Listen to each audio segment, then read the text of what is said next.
One controversial aspect of civil liberties we've not touched on yet is surveillance. Let's start with a definition so we know what we're talking about. Surveillance is the act of carefully watching a person or place, especially one that's suspected.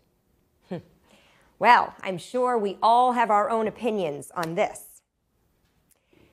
Civil liberties groups in most countries are concerned that we're becoming a so-called surveillance culture, that in the name of national and personal security, national governments are obtaining detailed information on their citizens and tracking their movements, internet use, financial transactions, and so on. And it's not just the government. Today, it's possible for savvy private organizations to get information on individuals from different sources and build a kind of composite picture, a profile, if you will. Some people think that this is fine if it helps the government or if their local supermarket knows their shopping habits. They shouldn't have anything to hide, right? But most people don't like it. They feel they've become part of an Orwellian Big Brother culture, that it's a gross intrusion of privacy. Are they right?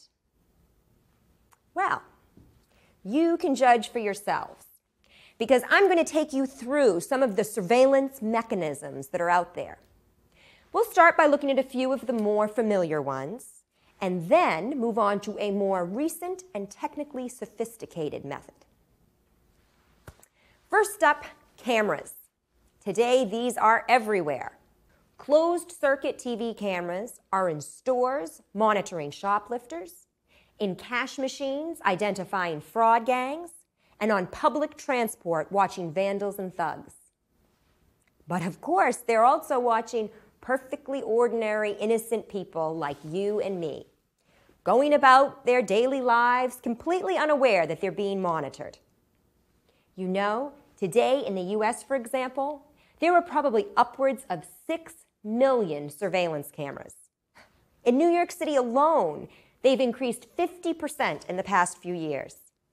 And in Britain, that figure is 4.5 million cameras. That's 1 camera for every 14 people, recording each citizen up to 300 times a day. Then there are traffic-based cameras, monitoring vehicles via their registration numbers.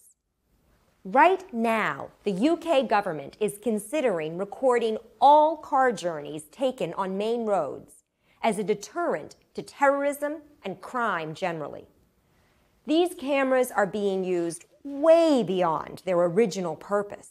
It's downright invasive. Cell phones have given the authorities another useful surveillance tool. Records of incoming and outgoing calls can be checked and used to solve crimes. That's right, just like in the movies. And something I didn't know, cell phone users can be tracked using a system called triangulation.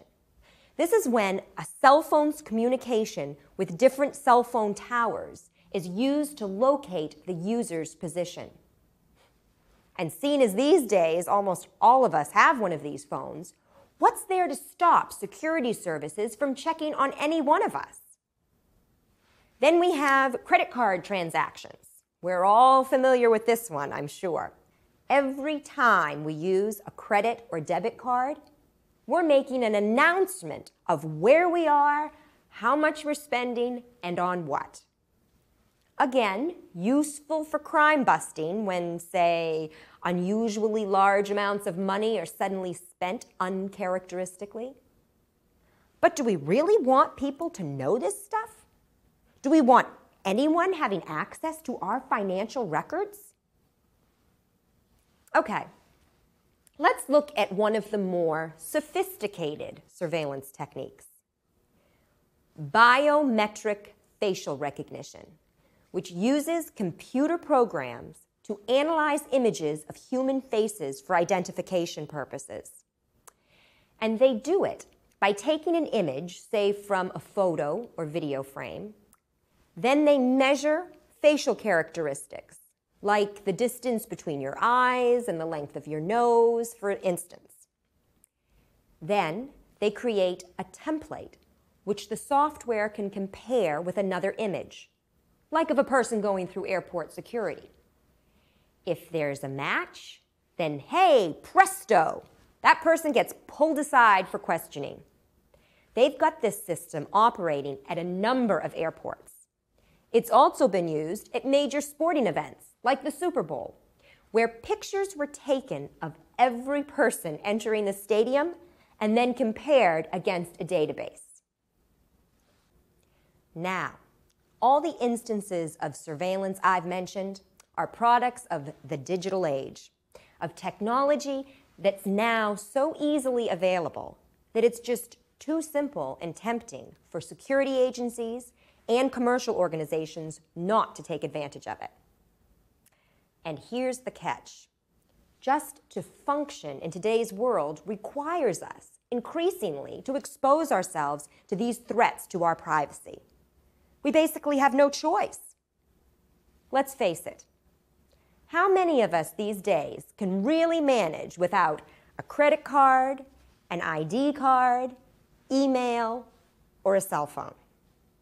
It's almost as if, well, if we want to have these things, then we have to accept the surveillance that goes with them, right?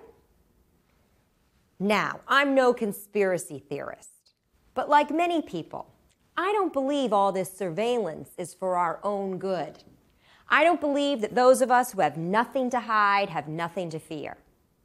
So it's reassuring that there are organizations out there protecting the rights of ordinary citizens like you and me. Let me wrap up with a quote from Mark Rotenberg, president of the Electronic Privacy Information Center, or EPIC, who says that the kind of open-ended surveillance we are now seeing is, quote, the digital electronic equivalent of allowing police to go through your home without a warrant. Now that's a sobering thought, wouldn't you say?